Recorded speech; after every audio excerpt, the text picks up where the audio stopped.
이걸 보는 순간 남자들 머릿속에는 아, 이 여자 세다. 감당 안 되겠는데?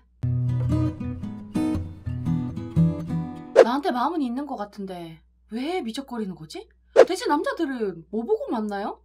우리 메린이들 분명히 상대방이 나한테 마음이 있는 건 맞는데 자꾸만 길어지는 썸 때문에 불안했던 적, 소개팅에서 걱정 없이 애프터 3부터 쭉쭉 받아내는 방법에 대해서 고민을 해봤던 적이 있을 텐데, 처음 만났을 때나 몇 회차 데이트가 이어지면서 우리 메린이들이 저 남자가 내 연애 대상자로서 괜찮은 남자인가를 보게 되는 만큼 저 남자도 마찬가지로 우리를 연애 대상자로서 얼마나 괜찮은 여자인지 째려보게 되거든요. 그 포인트를 제대로 잡고 가야 루즈해지는 일 없이 연애로 무사히 안착한다고. 그래서 준비한 이번 이야기, 남자가 연애하기 전 따지는 여자의 조건 베스트 5. 따단! 이걸로 한 방에 빵!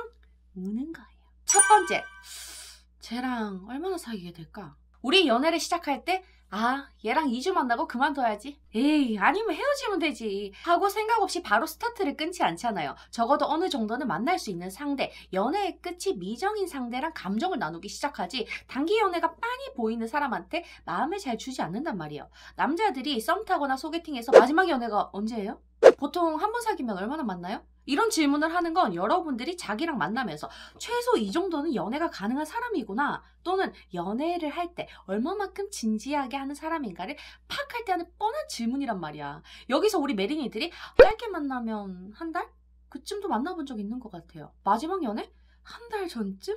이런 대답을 하게 되면 저 사람은 우리한테서 아주 큰 매력을 본 게 아닌 이상 일단 브레이크를 걸게 돼 있어. 그깟 것쯤 감싸고 만난다, 이런 트루러브로 불타는 그런 일은 굉장히 드물단 말이에요. 이게 되려면 어제 아래 만난 한 달 전에 이제 막 시작한 썸남이 아니라 오랫동안 알고 지낸 남사친 여사친 사이에서 발전했을 때, 그때서야 막 서서히 감정이 커져가지고 요 정도는 감수하고 들어오지, 그게 아니라면 호감 정도에서 대부분은 일단 정지가 들어가요. 당연하지, 나랑 또 삐끗하면 빠르게 정리할 것 같거든. 그럴 가능성이 있는 사람한테 마음이든 시간이든 돈이든 쓰기 겁난단 말이에요. 그래서 저런 떠보기 질문들이 들어오면 있는 그대로 막 말하지 말고 적당히, 말할 필요 없는 건 자체 필터링 해가지고 걸러가지고 대답하기다. 알겠죠?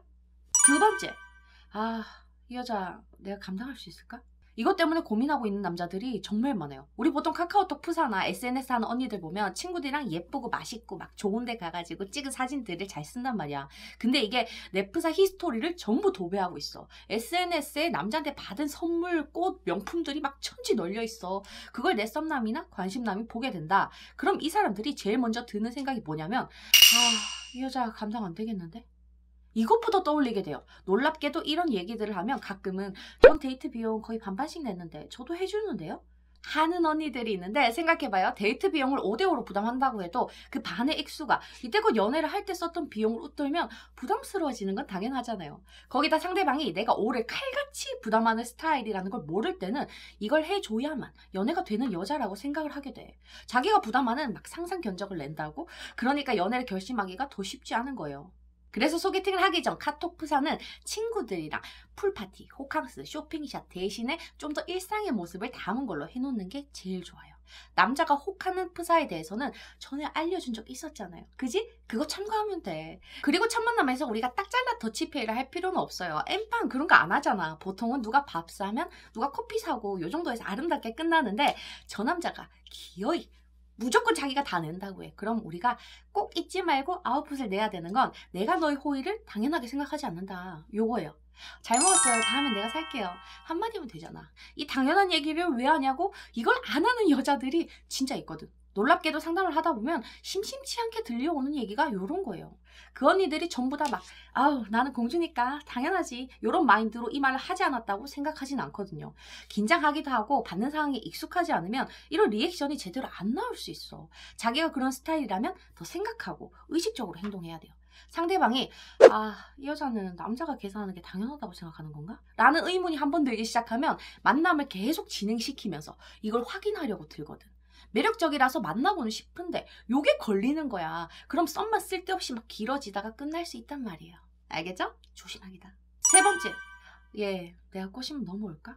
우리 메린이들 처음 만난 사람이랑 말 한마디 안 섞어도 제 표정, 행동만 보고 저 사람이 나한테 호의적인가 비호의적인가를 어느 정도 읽을 수 있잖아요. 그지? 그게 느린 사람이라 하더라도 몇 마디만 섞어보면 금방 티가 나잖아.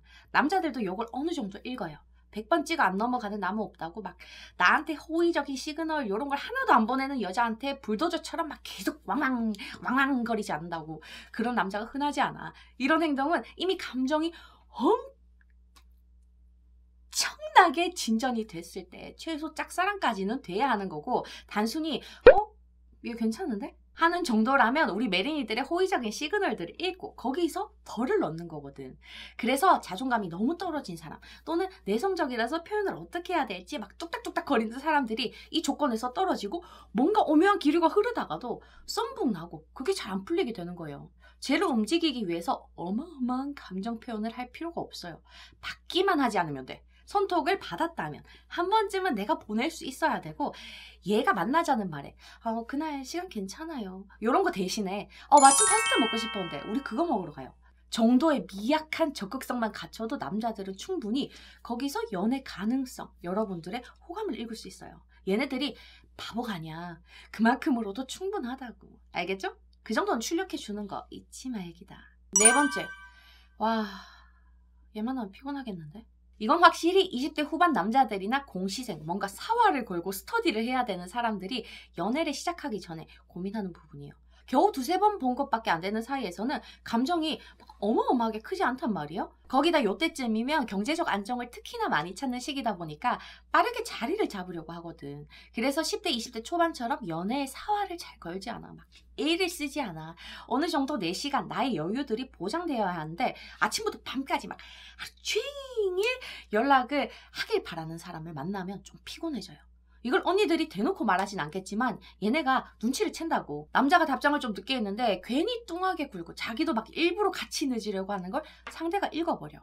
그래서 연락으로 밀당 갖다가 쭉 밀리는 상황이 일어나게 되는 거예요.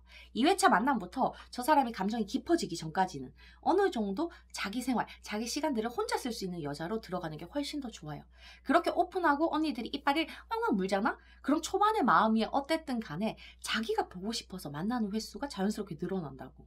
의무가 아니라 자율성 보장의 차이가 있는 거예요. 이게 되게 크다. 알겠지? 이거 비슷하게는 난 키읔 하나 쓰는 남자 극혐, 난 잔다고 연락 안 하는 남자 진짜 별로더라, 이런 식으로 하나부터 10까지 터치를 하는 언니들도 피곤한 여자로 이마에 도장 딱 찍고 썸북 나는 경우가 엄청 많거든. 피곤한 여자는 두 종류예요.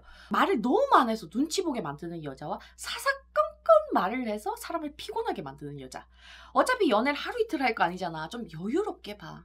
빠르게 저 남자를 내 입맛대로 바꾸는 건 불가능해요. 그건 저 남자의 어머니도 못한 영역이야. 우리가 하려고 들어가면 안 돼. 불가능에 도전해서 피곤해지지 말자. 응? 마지막 5번째. 메리씨 보면 주변에 남사친이 되게 많을 것 같아. 이 떠보기에 우리 낼름 넘어가지 않기다. 솔직하지 않는 거예요.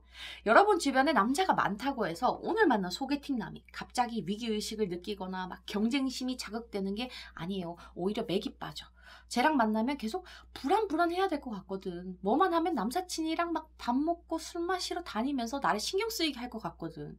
사람마다 연애 판타지는 여러 가지가 있는데 기본적으로는 안정적인 연애가 포함이 돼 있어요. 불안하고 아등바등하면서 연애하는 게 꿈이다 하는 사람들이 없단 말이야. 있는 남사친을 없는 사람 취급하기가 싫다면 남사친은 있는데 얘네랑은 띄엄띄엄 봐요. 연애하면 서로 잠수 타는 사이라서. 이렇게 적어도 연애 중에는 네가 내 남사친들 때문에 속 썩일 일은 없다라는 걸 드러내줘야 돼요.